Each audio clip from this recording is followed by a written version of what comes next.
Basic 3-4 class हो गया। हम लोग इसके बाद हम लोग चैप्टर पढ़ेंगे, उसके बाद नेक्स्ट चैप्टर पढ़ेंगे, उसके बाद हम लोग फिर से 3-4 क्लास बेसिक पढ़ लेंगे, उसके बाद हम लोग नेक्स्ट चैप्टर बनाएंगे। क्लियर है? तो आज हम लोग पढ़ेंगे 11th का फर्स्ट चैप्टर जो कि है सेट थ्योरी, यानी कि समुच्चय का सिद्धांत। क्या है? समुच्चय का सिद्धांत। क्लियर है? एक मिनट,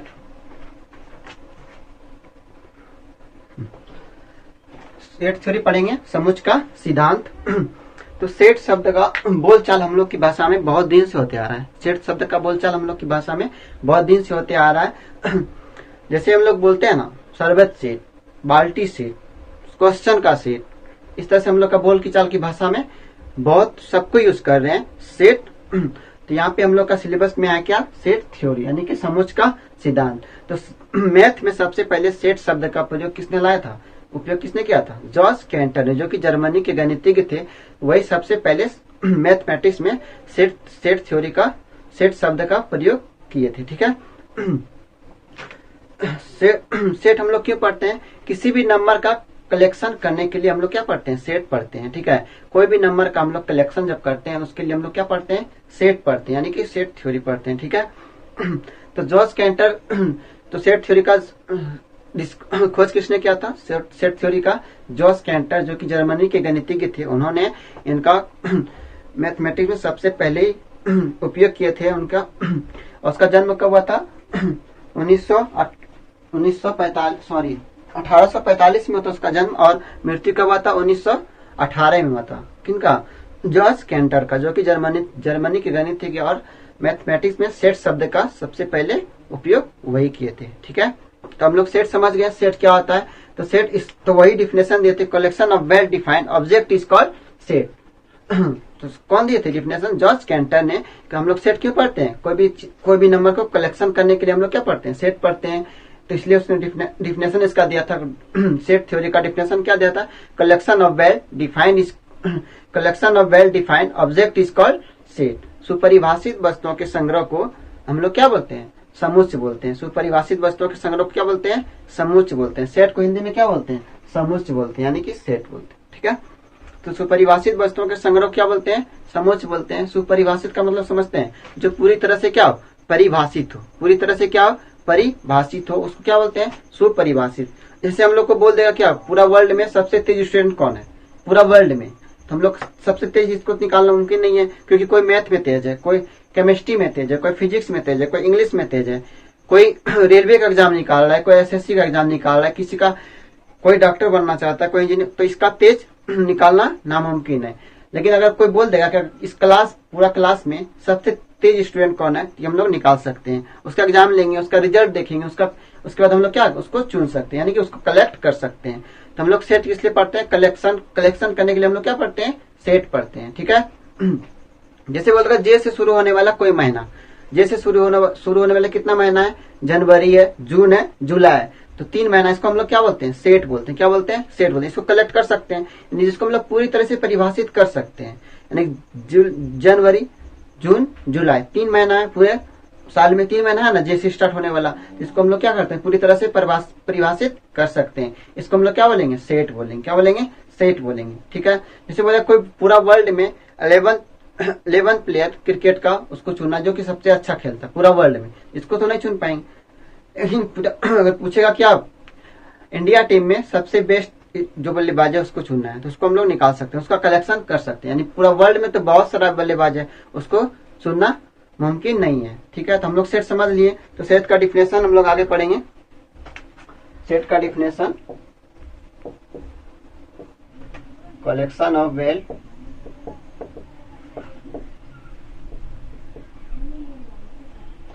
वेल डिफाइंड ऑब्जेक्ट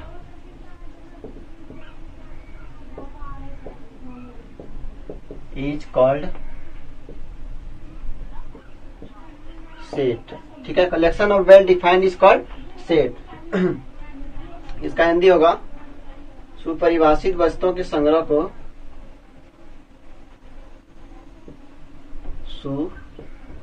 सुपरिभाषित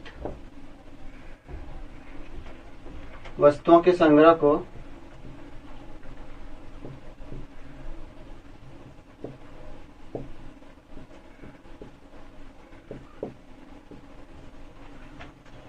सुपरिभाषित वस्तुओं के संग्रह को क्या समुच्चय कहा जाता है।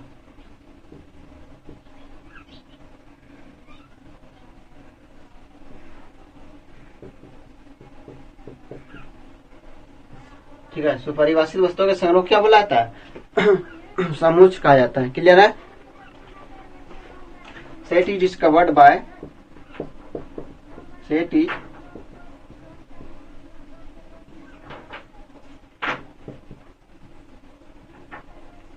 George canter.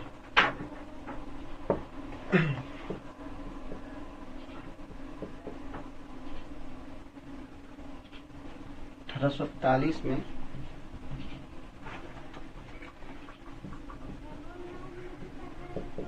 1918 में इसका क्या हो गया, मृत्यु हो गया था।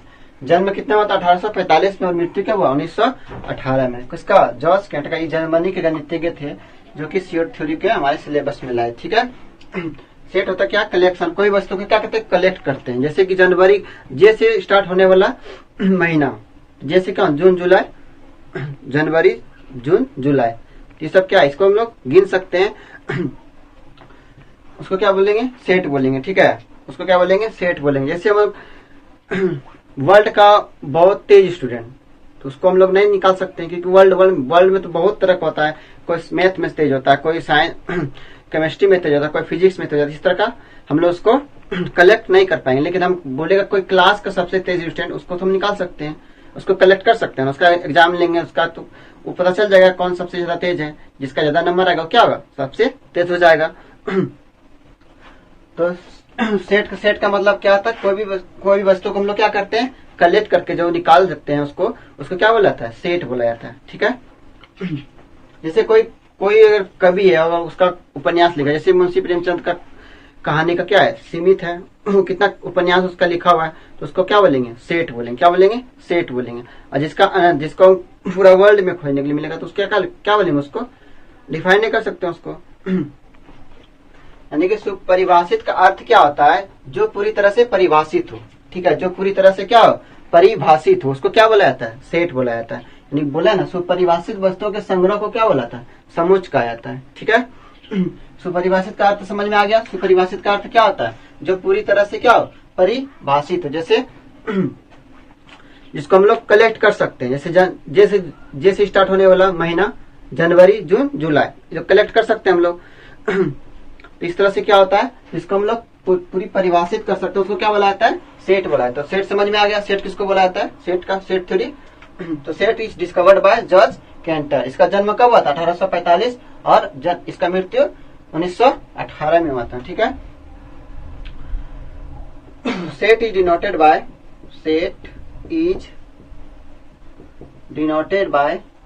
Capital letter. Element of set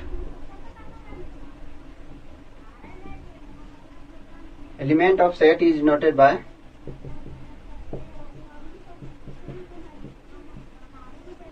small letter।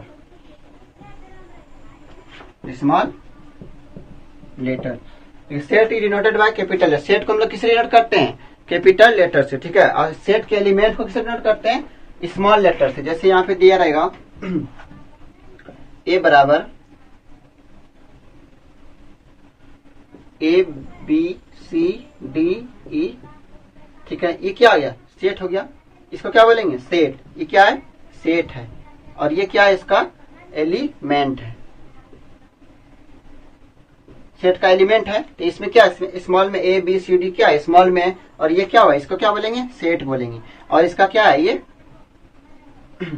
छोटी ब्रैकेट, यानी कि इसका ये घर है। ठीक है। जैसे ये आपका पापा है और ये आप लोग हैं, उसका बाल बच्चा। ठीक है। और ये आपका घर है। ठीक है। तो ये सेट को किससे बोला था, कैपिटल लेटर से, और इसको एलिमेंट को स्मॉल लेटर से। क्लियर है।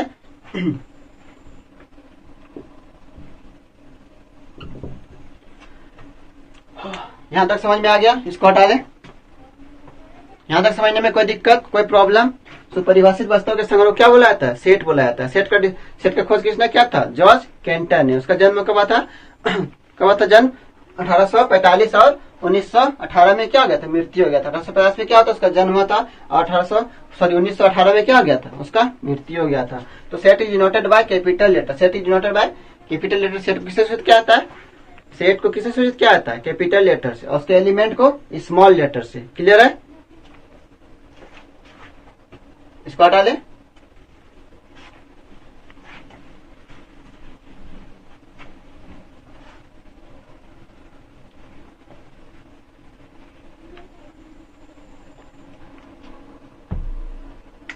अब देखिए आप पढ़ेंगे बिलोंग्स टू और डज नॉट बिलोंग्स टू। इसको क्या बोलते हैं, बिलोंग्स टू, और इसको क्या बोलते हैं, does not belongs to. Clear है, इसको क्या पढ़ेंगे, बिलोंग्स टू,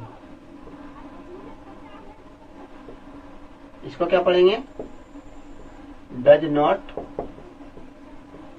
बिलोंग्स टू। ठीक है,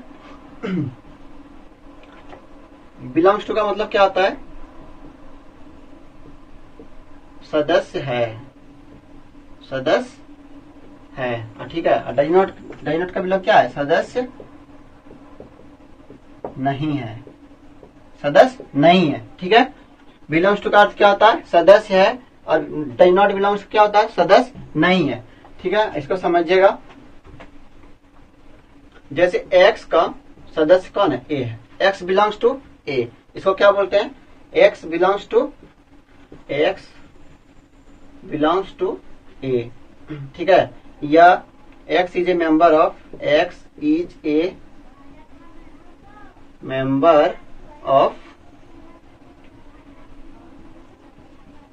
ए, या x is an element of A, या x is an object of A. ठीक है, इसको चार तरह से हम लोग बोलते हैं, एक्स बिलोंग्स टू ए भी पढ़ सकते हैं, x is a member of A, इस ऑफ है ये, ऑफ पढ़ सकते हैं, A x is an element of A, x is an object of A. इसको हम लोग चार तरह से पढ़ सकते हैं। ठीक है, इसका हम लोग चार तरह से पढ़ सकते हैं, और इसका हिंदी क्या होता है, एक्स ए का सदस्य है। ठीक है, एक्स ए का क्या है, सदस्य है। इसको हम लोग चार तरह से पढ़ सकते हैं, x belongs to A, x is a member of A, x is an element of A, x is an object of A. हम लोग इसको चार तरह से पढ़ सकते हैं। हिंदी में एक्स ए का सदस्य है। ठीक है, एक्स बिलोंग्स टू समझ में आ गया। अब डज नॉट बिलोंग टू समझिएगा। ठीक है, जैसे एक्स, इसको क्या पढ़ेंगे, x does not belongs to A। ठीक है, x does not belong to A, इसको इस तरह से पढ़ सकते हैं। x क्या है, A का सदस्य नहीं है। ठीक है, x A का सदस्य, इसको x A का सदस्य नहीं है। ठीक है, इसको इस तरह से हम लोग पढ़ सकते हैं। यहां तक समझने में कोई दिक्कत, कोई प्रॉब्लम? इसको पढ़ेंगे बिलोंग्स टू, इसको पढ़ेंगे डज नॉट बिलोंग्स टू, यानी कि इसका जो काटा हुआ रहता है इस तरह से, इसको क्या पढ़ेंगे, डज नॉट बिलोंग्स टू। ठीक है, एक्स ए का सदस्य, अगर इस तरह का सिंबल रहेगा तो एक्स ए का सदस्य नहीं होगा, और इस तरह से रहेगा तो एक्स ए का सदस्य है, यानी कि उसका एक मेंबरशिप है। ठीक है, यहां तक समझने में कोई दिक्कत, कोई परेशानी? इसको हटा लें, x belongs to does not belongs to समझ में आ गया। ध्यान से देखिएगा,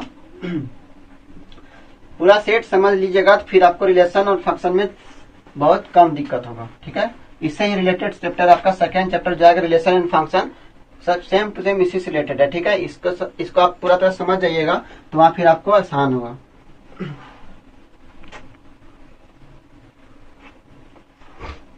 जैसे देखिएगा, ए बराबर दिया है 1 2 3 4 5 0 -1 2 -2 4 3। ठीक है, इसको आपको चुनना है कि बिलोंग्स टू और डज नॉट बिलोंग्स टू। ठीक है, पहला क्वेश्चन आपका है 1 ए, दूसरा है 3 ए, तीसरा है -2 ए, चौथा है -10 ए, पांचवा है -6a, फिर छठा है -4a, फिर सातवां है 3 दे दिए, ऊपर से फिर क्या देंगे 0a, आठवां है 20a, नौवां है 8a। ठीक है, इसमें से बिलोंग्स टू और डज नॉट बिलोंग टू क्या करना है, चूज करना है। ठीक है, बिलोंग्स टू और डज नॉट बिलोंग्स टू आपको इसमें चूज करना है। इसमें देखिए एक्स ए का सदस्य है, देखिए इसमें एक क्या है, इसका एलिमेंट, ये क्या है, सेट है, इसका ये सदस्य यानी कि इसका एलिमेंट है क्या क्या 1 2 3 4 5 0 -1 -2 4 3, ये सब क्या है, इसका सदस्य है। ठीक है, इसका क्या है सदस्य, और इसका ये घर है, बताया था ना, ये आपका पापा और इसके सब आप लोग भाई बहन है। ठीक है, तो ये सब इसमें देखिए x1 ए का सदस्य है, 1 देखिए इसमें है, 1 इसमें है कि नहीं है, 1 इसमें है, ये क्या सदस्य है इसका। ठीक है, लगता है खत्म हो गया। 3 है, देखिए 3 खोज के देखिए 3 है, तो इसके सदस्य है। -2 है, -2 है सदस्य, -10 है, -10 कहीं पे है इसमें, ये सदस्य नहीं है, सदस्य नहीं है। -6 है कहीं पे, ये भी सदस्य इसका नहीं है। 4 है, 4 है, इसका सदस्य है। 0 इसका सदस्य है। 20 इसका सदस्य है, ए का सदस्य नहीं है। 8 है, इसका सदस्य नहीं है। ये belongs to does not belongs to, क्योंकि इसमें ये एलिमेंट नहीं दिया हुआ है, तो ये सब क्या आ गया, डज नॉट बिलोंग्स टू। कौन कौन सदस्य है, 1 है, 3 है, -2 है, 4 है, 0 है, और कोई तो नहीं है इस एलिमेंट में, इसको आपको चुनना है इस क्वेश्चन में से। तो इस तरह से आप लोग बिलोंग्स टू और does not belong to choose कर सकते हैं। यहाँ तक क्लियर, समझ में आया कैसे चुने हम लोग। जो एलिमेंट इसमें रहेगा वो सदस्य है इसका, तो उसमें क्या करेंगे, बिलोंग्स टू देंगे, और जो नहीं है उसमें क्या करेंगे, डज नॉट बिलोंग्स टू देंगे। यहाँ तक कोई समझने में दिक्कत, कोई परेशानी यहाँ तक समझने में कहीं पर भी, does not belongs to does not belong to समझ गए, क्लियर है।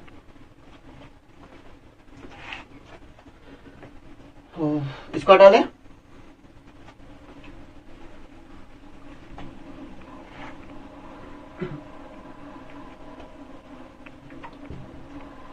अब पढ़ेंगे set of natural number.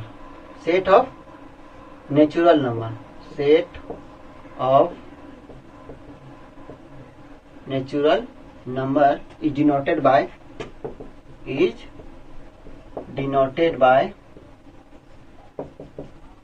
N, capital N.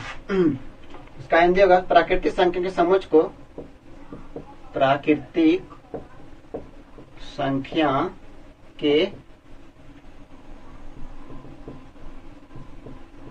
समूह को एन से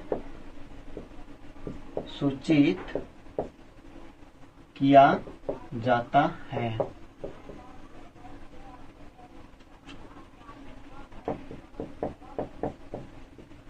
ठीक है, दूसरा है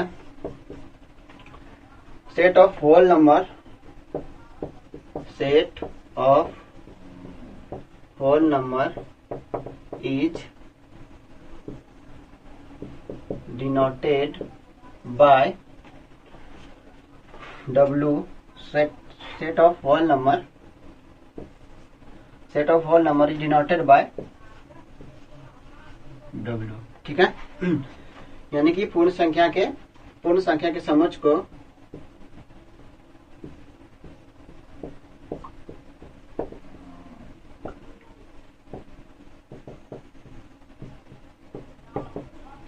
को W से सूचित किया जाता है। ठीक है, तो आप लोग को सेट समझ में आ गया। सेट किसे कहते हैं, collection of well defined is object is called set. सुपरिभाषित वस्तुओं के संग्रह क्या बोला जाता है, सेट बोला जाता है। ठीक है, सुपरिभाषित वस्तुओं के संग्रह क्या बोला जाता है, समूह।